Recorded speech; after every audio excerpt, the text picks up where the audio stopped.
Hi everyone, welcome to my new interview series called the Lumiere Lifestyle. It's about celebrating the lives and journeys of people from all different walks of life. If you want to learn more, please click this video below for more information. I have a very special guest today. His name is Marquis. He's an online personality and motivational speaker and upcoming YouTuber, and he's here to talk about his life goals, passions, and journeys. So give it up for Marquis. I am so excited to have you here today. You have no idea. Thank you for having me. I appreciate it. It's always a pleasure. Yeah. So basically, before we get started, I just want to tell you that Marquis is one of the most positive people I know. He has pushed me to do things that I never would have done. And vice versa. And it's only been like, what, 3 months since we've known each other? About 3 months. Yeah, we have the same day job, but we have also the same passion. Same night passion, right? Yeah. So I just want to learn more about your story Of you know, course. how you got started with the whole creative field and being a film critique and wanting to start a YouTube channel. Oh man, that story is. So, music was my first passion, as we know. I started off as a kid. I did the Kids Bop. What? I know. Just don't judge me. I was a kid, and then as I got older, I ended up coming up into liking movies a lot, watching like older films with my grandpa.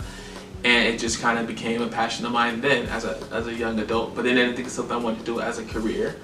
I guess when you're younger, that wasn't. Yeah, it was something I liked. You wanted to do. Yeah, something you liked, Yeah. but not something you thought that you were going to pursue. Mm-hmm. You know, I was like, I'm gonna go to college and be a filmmaker. Like, I didn't think that. Yeah, I know that your major is totally different. But Total opposite. Criminal justice with a minor in communications. yeah. What? You never know. And lawyer was the go-to. Want to be in the military. Fight for my country, and then as I got older, I just kind of felt like it wasn't my passion for that either. So, you know. Well, I know that you have started like guest appearances in 13 Reasons Why. Yeah. And then you're in an ESPN commercial as well. Yeah. So I starred in the humanitarian Muhammad Ali Humanitarian Award. Yeah. It was the opening credits of the show, which was really big on a national television station, so that was good.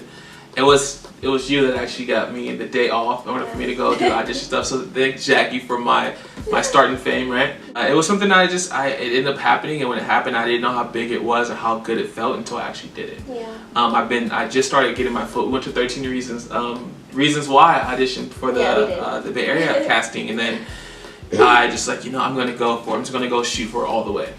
I was summer in no school, so I was able to give 110% to my passion at the time, and I ended up booking something that was pretty monumental for me, so yeah.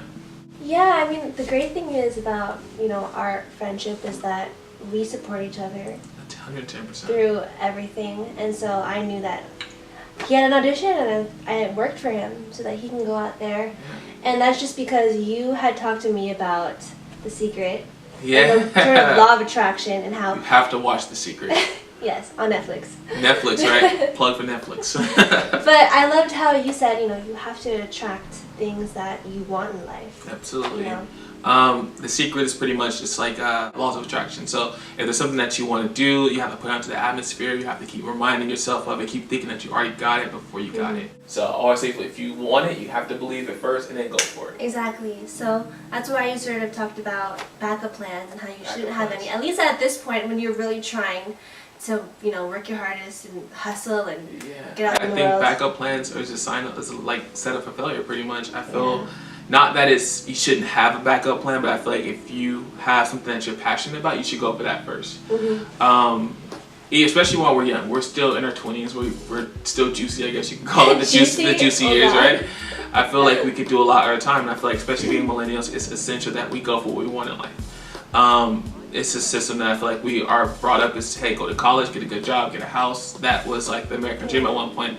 But now we have people who are just, running laps around that right now. So for me, I feel like having a backup plan is okay to have, but I would recommend you give your passion 110%. Your backup plan can come later in life. Once you get to a certain age, like, hey, it's not cutting out for me, then shoot for something else. But right now, when you're young and you're vibrant and you can make things happen for yourself, you might as well. Because what if you go for a job or you work a job till you're 30 and you get fired later on in life?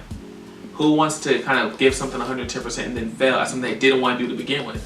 Because me personally, I feel like your success is not determined by how much money you make. It's not about monetary gain at all. I believe it's about your happiness at the end of the day. And if I feel like you can get your success easier by being happy, then you can get it by having money. So exactly. I love this one quote that I heard. It's like, wherever your mind wanders, that's where you should be. Oh, I love that. Yeah. Yeah, I'll have to tag that on my Twitter. I love that quote though, but I also love how you said that success isn't about money anymore. It's not about money. It's about happiness, and I think that's more so in our generation. Yeah, it's a millennial thing. I think okay, so money. Let's just get on top of that really quick. Money, like if I win a lottery tomorrow, I'm not successful, right? I'm just wealthy. And if I am happy, I'm assuming that I'm having a longevity in life. I'll be more fulfilled in life. Yeah. Money is, don't get me wrong, money is important. Don't get me wrong, it's not everything, but it is important. Yeah, it's very important, but... But I just think that when people decide on what they want to do as success, they usually look at money as their way of, oh, I can buy this, I can get this, I can do that. But if I win a lottery tomorrow, that doesn't make me successful. That just makes me rich or wealthy. So. I definitely do agree that, money does not equal happiness. However, growing up as minorities in this world, it is. What are your thoughts on that? Like, we don't have the same kind of privilege that other people do have. We don't have the same privilege as people have, but I think that minorities have a different way of thinking, which I think is more proactive and more progressive. As far as like knowing that, hey, I can buy this house. It doesn't mean much. Like I always look at it as, having a big house but not having kids or having a family or having anyone to share it, but you have this big house. So to the outside world, it's like, oh, he's successful. He has all this going on. Yeah. And it doesn't mean that. I grew up kind of upper middle class. So we had 2 cars, boats, lived in the suburbs. We had a nice five bedroom house. So it's fine for us, but it was what was in the house that actually mattered to me more than what was looked out on the outside. Like my mom always told us the importance of money, but my father always told us like the importance of just having self-worth more than anything. Wow. So that to me is a little bit more, it weighs a lot more heavier on me than it does if I had a lot more money. Yeah, I can see how much you've known your worth for so long. I don't know if you've ever been really an insecure person. I'm sure maybe you have, I don't know, but as you've grown older, I act like I've known you since you were like 10. But you are very full, it seems, very complete, and it seems like even though you've grown up like upper middle class, I feel like friends and family and just having a better heart is more important than... Well, definitely grew up a little insecure. Very youthful ages though, which I think actually honed in, made me find other places to find myself more worthy. And I think that a lot of people don't do that. And I feel like maybe me having a little bit of insecurities growing up kind of made me hone in on my special talents aside from my looks or my personality and stuff like that. That's something that brought me to be better than I am today. Yeah. So I mean, I think that's something, and I think having a strong family structure, having good friends, and knowing who you are and what you want to do and not letting anything deter you from that, I think that's what kind of makes you feel more full at the end of the day. Yeah. Yeah. I know, that's why it's like, I feel like being around you, it just exudes all this positive energy. Not just me. Yeah, Jackie is super positive too. Like, you're super sweet. You're always giving encouraging words. You make people, I believe me personally, from what our experience has been, you've always made me want to make sure I did what I said I was going to do. Mm-hmm. So it's like, you don't let me let up, and I appreciate that as someone who's in the same passion, the same field as we're in. We work together and then we have the same passion at night. Yeah. So I think that that's something that a lot of people should have, a friend like you. And I think it's important to have people, I believe that it's important people do have people who are supportive. And I'm not saying I don't know if it's for every other field, but when you have someone who likes the same thing that you like, it's easier for you guys to push each other and motivate each other. So I appreciate you being here, I appreciate it. We should all have friends like that, you know? We should. If not, I mean, you're losing in life. Yeah, you're basically like, no, I'm kidding. I'm really mean. Do you have any advice for other people that think they can't make it because of their socioeconomic status or where they come from in life? Oh, okay. So yeah, I know like when you are a minority, I know we have different economic statuses, and I think that a lot of times we feel like there isn't a way out. But I think it's essential for minorities, period, to make their own way out. I think that for me personally, I feel like if no one's going to give you anything, so you have to make your own opportunities. You have to make those for yourself. And I know it's hard and it's difficult, but I mean, I can speak from personal experiences. I have people who I feel like were special, right? When I say people are special, I mean, like, you're not better than anyone. Mm-hmm. There's no sense of highbrow in this situation, but you have something that someone else doesn't. It's just what I mean when I say you're special. And a lot of people have those special traits, but they don't hone in on those, and they feel less special because, I don't know, for whatever reason.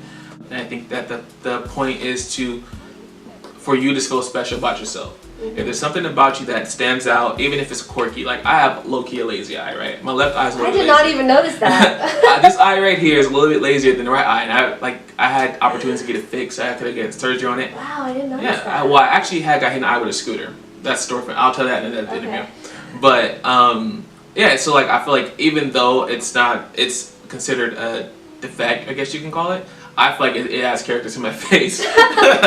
So I mean, I think it just depends on the person. Like, you have to know that you're special, hone in on your special traits and your talents and your skills, and go for whatever you want to do. Because even though you may not be Beyonce and the Michelle, you may be the Michelle and Kelly, but they're still special. There's something that they had that made them a part of the best group of all time. Yeah. So don't ever sell yourself short. Period. And have high standards for yourself.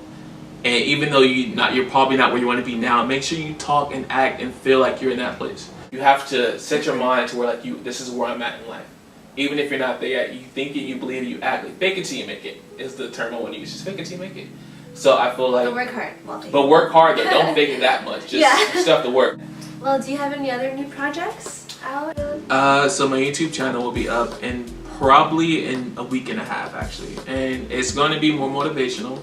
I want to inspire people, kind of like what you're doing now. But I want to take it. I'm going to start a podcast, which is it's going to be a bunch of mini series of I'm going to get a bunch of other minorities and people of all walks of life, and I'm going to have them come and do answer just questions and kind of get a more insight on people's ideas and mind frames and how they feel about certain social issues. I'm more on the social issue kind of guy.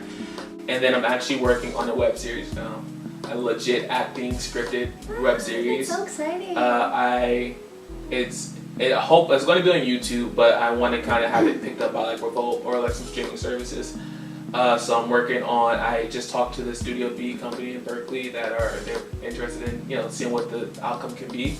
It's going to be 3 episodes first, and then I'm going to take it from there. Hopefully, I can get more behind the scenes opposed in front of the camera. So, what about you? What are you working on, Jackie? For me, I'm working mostly on music right now. So after talking to Marquis and of course other friends as well, they pushed me to go to more open mics and perform, and she had a performance last night. She did exceptionally. Yeah, it was great. It was a great time. I'm just trying to go out almost every night while I have my days off. While I was in Canada, I also went to open mic over there as well. So that, honestly, being in Canada and singing at the open mic, it sort of created a new tradition for me to sing it in every single country that I visit. Whoa! Sort of as a preparation for my world tour someday. I like that. Yeah, so that's my main project right now, and just figuring out. I believe that you're going to do exceptionally well. Thank you. And I'll let you do. And you still got to give it 120. Give it 200. Just give it 200. 1,000. 1,000. There we go. There we go. We're going to go with 1,000. 1,000 it is. We will, though. And I want to thank you for having me too, by the way. I do appreciate this opportunity. So thank you. It's honestly, this has been the first interview. I think, how could anyone top you? Honestly. That's impossible. Well, I'm so happy. If you want to follow Marquis, my Instagram is the Marquis. That's TheMarquis with 2 underscores. I'm having a new Twitter. It's under Black Zeus with 3 A's under Black. And then my YouTube channel will be dropped under the description below because I haven't completely finished it yet. So, but once the first episode drop or my first introduction video vlog drops, I would definitely let Jackie know. Yay! Well, I'll definitely put all the links and the description down below. Thank you guys so much for watching this interview series. Stay tuned for more. We're gonna have a bunch of amazing people on these next couple of episodes, and make sure to like, subscribe, and comment down below. Alright, bye guys. Thank you so much. Hi everyone. Series called the Lumiere Lifestyle. Wait, no, it's Lumiere, sorry. Shit. Okay. He knows. You're welcome. Sorry, my phone just rang.